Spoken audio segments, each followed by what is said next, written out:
तो ऐसे लोगों को मैं अवॉइड करता हूँ इस जन सुनवाई में और कोशिश करता हूँ कि डायरेक्ट कर्मचारी आए। उसके बाद मैंने पर्सनली डीसी से बात की है, तो शाहदरा नॉर्थ जोन के चेयरमैन पूरे अपडेट हैं। कुछ लोग ये लिख रहे थे कि जो उनका तेल, साबुन, वर्दी ये ख़त्म हो गया या उनको पैसा मिलेगा या क्या है, इस पे पूरी जानकारी थोड़ा सा बता दीजिए। 200, 250, 300 कर्मचारियों को पक्का कर रहे हैं। नमस्कार, आप देख रहे हैं जेएनएन न्यूज़ और मैं राजेश्वर चौहान।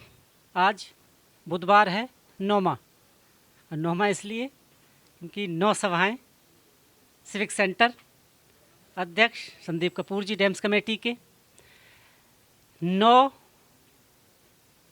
हफ्ते, बड़ी बात है। और कितने लोगों को यहाँ से राह मिली, ज़िंदगी मिली, खुशियाँ मिली, और उन्हीं खुशियों के बारे में फिर एक बार नई अपडेट लेके आया हूँ आपके सामने। संदीप जी, बहुत बहुत स्वागत है। सबसे पहले तो मैं भी धन्यवाद देना चाहता हूँ और आपका भी स्वागत है। सबसे पहले तो सर क्वेश्चन यहाँ से शुरू करना चाहता हूँ। लास्ट बार एक स्टोरी की मैंने बाहर, मैं पूछ नहीं पाया आपसे, आरोप भी लगते हैं। तो एक लेडी से बात हुई बाहर मेरी, उन्होंने ये कहा यहाँ कुछ नहीं हो रहा। अब हकीकत में भूल गया पूछना, क्योंकि इंटरव्यू तो उस वक्त भी किया था, क्योंकि मेरा काम था कि मैं दोनों पहलू जानूं, पर वो एक पहलू पर ही रह गया। मैं तो इस बार मुझे अच्छी तरह याद था कि मैं आपसे जवाब लूं। उन्होंने आरोप तो लगा दिए, पर लोगों तक वो मैसेज पहुंचना चाहिए, ऐसा क्या मामला हुआ था। हकीकत आप बताइए, जो वो आरोप लगा के चली गई। नहीं, कोई व्यक्तिगत तो कुछ नहीं है। अब आरोप तो, क्योंकि यहाँ जितने लोग आते हैं उसमें से बहुत सारे ऐसे काम होते हैं जिसमें कोई अधिकारी रोड़ा अटका रहा है, कोई और आदमी रोड़ा अटका रहा है, तो वो काम हम तेज़ी से खिंचवा देते हैं।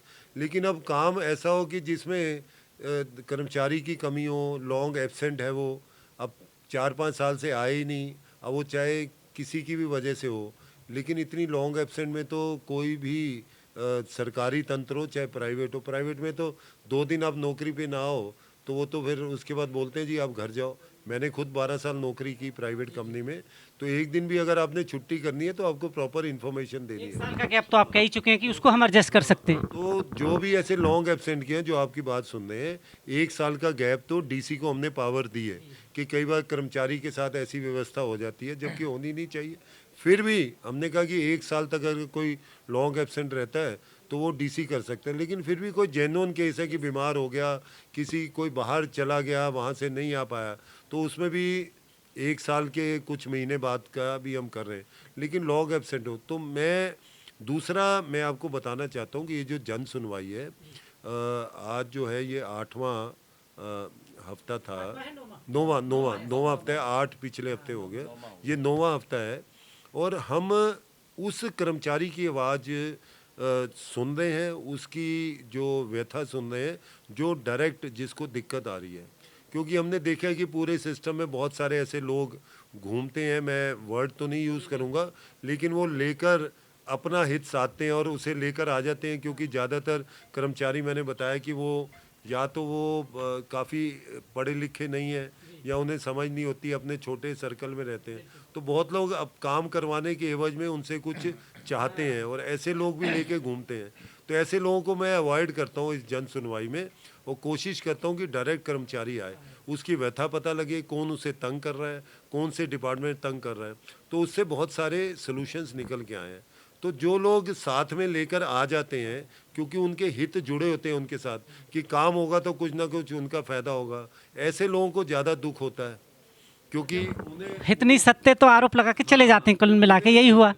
उन्हें क्या होता है कि भाई ये काम कर दो, नहीं करोगे तो हम तुम पे प्रेशर देंगे, हम तुम पे इल्ज़ाम लगाएंगे, हमारा काम नहीं हो, शोर मचाएंगे। जबकि जिस आदमी का काम होता है वो ऐसे काम नहीं करता और वो कोऑपरेट भी करता है और उनके काम हो भी नहीं। और आप देख रहे हो कि लगातार ऐसे भी बहुत सारे कर्मचारियों को हमने पक्का किया जिनके 5 दिन रह गए, 10 दिन रह गए, 15 दिन रह गए, उनकी फाइलें ढूंढवाई। तो हम अपनी तरफ से पूरी कोशिश कर रहे हैं कि किसी भी जो भी कर्मचारी हमारे पास आया उसका हम काम करें। डीसीज को अभी भी मेरे पास एओ डैम्स का फ़ोन आया एक जोन से कि आपने एक कर्मचारी की डिटेल भेजी थी, इसकी ये है, तो मैंने कहा नहीं, आप रिटर्न में दे आज दो। की सभा में भी सर कोई इस तरह का केस आया है आपके पास, क्या कुछ ऐसा है? आज की सभा की बात करें, 9 में। आज भी एक कर्मचारी आया जो कि 20 दिन के अंदर जिसकी रिटायरमेंट है, तो लेकिन उसकी फ़ाइल हमारे पास तो आई नहीं है, तो अब हम ढूंढवाएंगे, जोन में बातचीत करेंगे, पूरी कोशिश करेंगे कि जो एलिजिबल भी है ईएस के हिसाब से तो पक्का करें।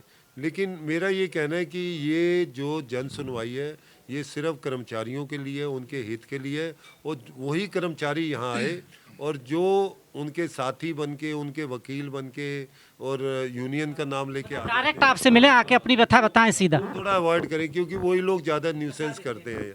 नहीं, न्यूसेंस भी वही लोग करते हैं, क्योंकि उन्हें तो अपना हित साधना है, उसे सेट करके लेकर आए हैं, तो उन्हें अपना हित साधना है। वो नहीं होता दिखता तो बाहर जाके गालियाँ भी देते हैं।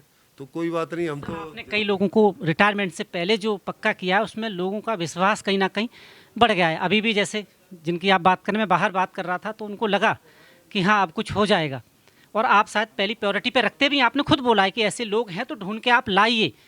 नहीं, हमने इस प्रोग्राम को, मेरे साथ धर्मवीर जी हैं जो मेरे डिप्टी चेयरमैन हैं, तो हम दोनों एक दूसरे के सहयोग से करते हैं। अगर एक दिन कोई एक नहीं है तो दूसरा, तो ये प्रोग्राम अब तक जो है अनइंटरप्टेड 9 हफ्ते से चल रहा है, और हमारे पास बहुत सारे केसेस इस समय पेंडिंग भी हैं जिन पे हमने काम करवा के देना है। तो मेरा ये कहना है कि आप अपना विश्वास बनाए रखें एमसीडी पे। एमसीडी बदल रही है, कर्मचारियों के हित में लगातार निर्णय हो रहे हैं, और ख़ासकर जो डैम्स डिपार्टमेंट के कर्मचारी हैं वो अपना काम अपने जोन में, अपने वार्ड में, अपनी गली में, अपनी बीट पे अच्छे से करें, क्योंकि वो जो काम करते हैं उसकी गूंज बड़ी दूर तक जाती है, पब्लिक के बीच में जाती है। पब्लिक को सेटिस्फाई रखें। हम आपके काम कर रहे हैं, पब्लिक के काम करके एमसीडी का नाम रोशन करें। सर अब एक सवाल ये लेना चाहता हूँ, सादरा नॉर्थ और साउथ जोन से मिला जुला है। वहाँ पर मामला है कि बहुत सारे लोगों को 1 साल पहले नियुक्ति पत्र दे दिए गए हैं, पर उनको अभी भी पोस्टिंग नहीं मिली हुई है। अब उनकी ये हालत है कि ना वो कच्चे में है ना पक्के में है, और सैलरी कहीं ना कहीं अटकी पड़ी है। इस पर कोई ध्यान है, आपके संज्ञान में है, और क्या कार्रवाई चल रही है इस पर? देखिए, ये पूरा मामला हमारे संज्ञान में है। जो दूसरी तीसरी जब हमारी जन सुनवाई थी तो ऐसे कुछ लोग आए थे। उसके बाद मैंने पर्सनली डीसी से बात की है, ऊपर अधिकारियों से बात की है, दूसरे जोन के डीसी से भी बात की है, और एक सलूशन के ऊपर हमने एक वर्कआउट किया है। तो जल्दी, लेकिन अभी हमने 1-2 महीने का टाइम मांगा है उन सब से, क्योंकि शादरा नॉर्थ जोन में कर्मचारी पक्के भी होने हैं, और क्योंकि उनकी फाइलें रुकी है इसी वजह से, और उनके जो चेयरमैन हैं हमारे छोटे भाई, उनके साथ भी मैं बैठा हूँ, और हमने कमिश्नर साहब के साथ भी बात की है। तो शादरा नॉर्थ जोन के चेयरमैन पूरे अपडेट हैं, कोऑपरेट कर रहे हैं। डीसी से बात हुई है, तो जल्दी उनका सलूशन निकलेगा। और जो चेयरमैन है पुनीत जी, वो मेरे टच में है, तो हम लोग एक मिलके इसका सलूशन निकाल रहे हैं। एक चीज़ और जानकारी दे दीजिए। कुछ लोग ये लिख रहे थे कि जो उनका तेल, साबुन, वर्दी ये ख़त्म हो गया, या उनको पैसा मिलेगा, या क्या है इस पे पूरी जानकारी थोड़ा सा बता दीजिए। लोग अभी कन्फ्यूजन में है, पूरी जानकारी शायद उनके पास नहीं है कि पैसा मिल रहा है या क्या हो रहा है इसका, या ये ख़त्म कर दी गई है स्कीम। अभी तो हमारी प्रायोरिटी ये थी कि 1 तारीख को जो भी उनकी ड्यू डेट होती है पहले हफ्ते में ही उनको तनख्वाह मिल जाए, और फिर हमारी सेकंड प्रायोरिटी थी कि उनको जो मेडिकल की फैसिलिटी है वो उन्हें मिल जाए, क्योंकि कर्मचारी के पास इतना पैसा नहीं होता कि बड़े हॉस्पिटल में वो इलाज करवा ले। तो वो भी हमने कर दिया। आप सबको मैंने पहले भी बताया था, जो कच्चे कर्मचारी हैं उनके लिए ईएसआई की सुविधा कर दी गई है।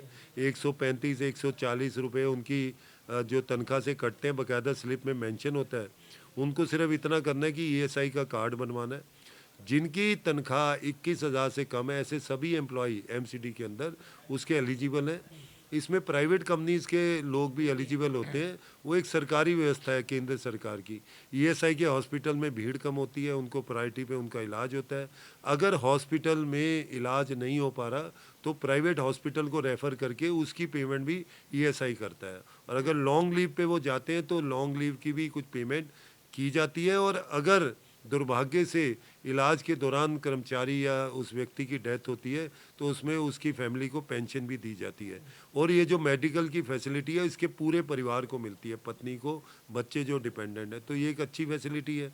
जो पक्के कर्मचारी हैं उनके लिए भी हमने अब कैशलेस मेडिकल सर्विस का शुरू कर दिया है। वो भी सब्सक्राइब करें, उसमें कुछ पैसा उनकी तनख्वाह से कटेगा, अलग अकाउंट बना दिया है, और जो कर्मचारी मेडिकल की सुविधा लेंगे उसी अकाउंट से उस हॉस्पिटल को कैशलेस का वो कैसे बनवाएं, कैसे अप्लाई करवाएं, एक बार और बता दीजिए उनको कि किस तरह अप्लाई करें, उन्हें पता नहीं। ये सारा जोन से हम व्यवस्था करवा रहे हैं, और जोन्स के अंदर हम कैंप लगाएंगे, और उनके एसआई, एसएस एसी और डीसी के थ्रू ये सारा काम होगा, उनको पूरी असिस्टेंस दी जाएगी और उसमें वो फॉर्म उनके भरवा के उनसे कंसेंट लेके जो है उसको, और उन्हें बताया भी जाएगा कि आपकी तनख्वाह से कितना पैसा, अगर वो कहते हैं कि हाँ इतना पैसा काट लो, मुझे कैशलेस मेडिकल देना है, तो उनको इमीडिएटली उसमें एनरोल करके और उनको कार्ड इशू कर दिया जाएगा, फिर वो जो है कैशलेस सर्विस उन्हें मिलेगी।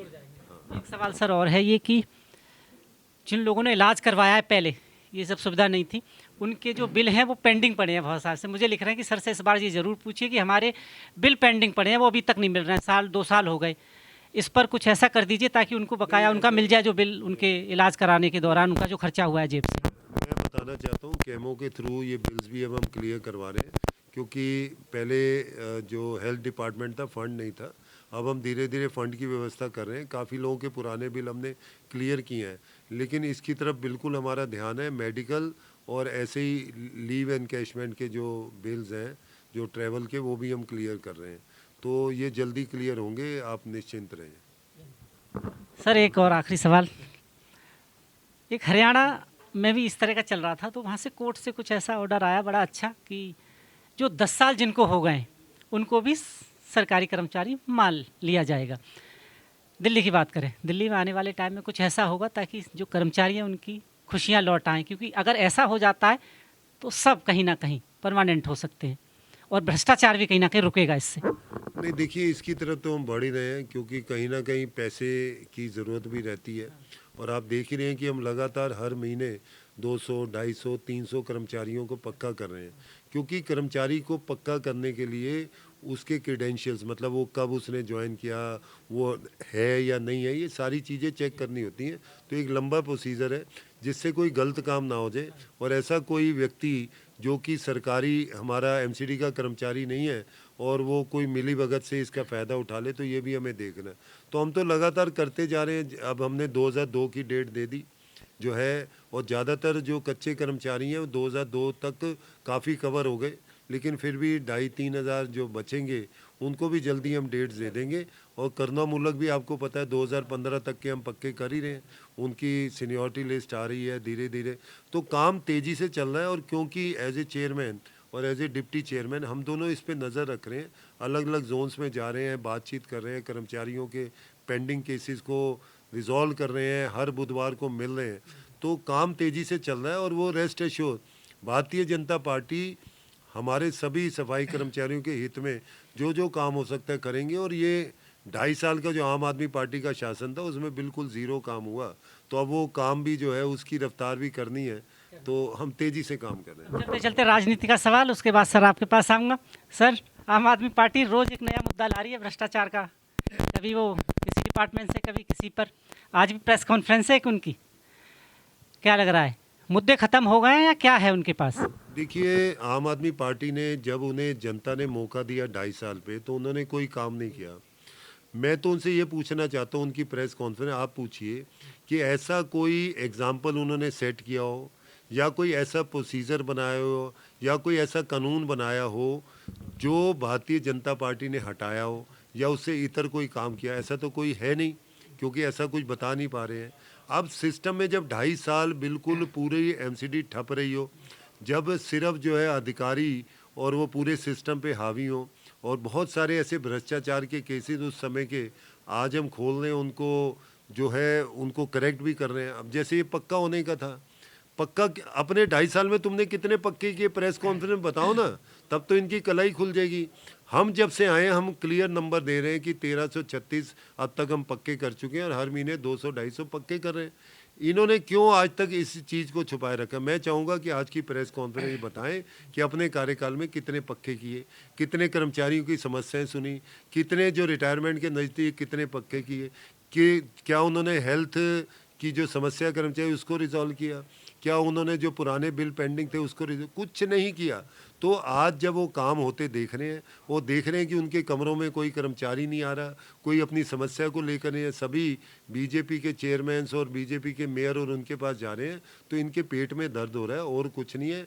मुझे लगता है कि इन्हें इस चीज़ पे शर्म करनी चाहिए, और ऐसे आरोप लगाने से पहले उनकी सत्यता और उनके एविडेंसेस की जाँच करनी चाहिए, और कब वो हुए वो भी इन्हें देखना चाहिए। बहुत बहुत धन्यवाद सर। जी जी धन्यवाद। डिप्टी चेयरमैन साहब साथ हैं। सर बहुत बहुत बधाई हो, 9वां बुधवार हो गया और सर लोगों का भरोसा बढ़ रहा है आपके प्रति। पर बुजुर्ग जो रिटायर होने वाले हैं उनका कहीं ना कहीं ज़्यादा बढ़ रहा है कि अब हम कच्चे रिटायर नहीं होंगे। इस पर क्या कहना चाहते हैं सर? सर पहले तो मैं आपको सबको मकर संक्रांति की, पोंगल की, सबको बहुत बहुत देशवासियों को बधाई देता हूं। और आपके चैनल के माध्यम से ये बताना चाहते हैं, जैसे कि चेयरमैन साहब ने आपको बताया कि निराश का तो अब समय ख़त्म हो गया, अब तो सबकी जो आस थी वो पूरी होने जा रही है। और आपके चैनल के माध्यम से सारी जनता दिल्ली की देख रही है कि पहले भी ऐसे 4-5 कर्मचारियों के घरों के अंदर दिवाली मनी है। तो जो आप पूछना चाहते हैं और जो आप कर्मचारी आपको बता रहे हैं, उनको भी ये बिल्कुल पक्का है कि यहाँ पर आने के बाद आस नहीं, बिल्कुल पक्का है कि लेटर ही लेके जाएंगे। और देर ये पर अंधेरी नहीं है। जी बहुत बहुत धन्यवाद सर। बहुत बहुत धन्यवाद। ये जोड़ी कमाल कर रही है और इस जोड़ी का ये समझ लीजिए आप कि लोगों में भरोसा बढ़ा है और ख़ासकर उन बुज़ुर्गों में तो बहुत बड़ा है जो कहीं ना कहीं आसपास रिटायर होने वाले हैं।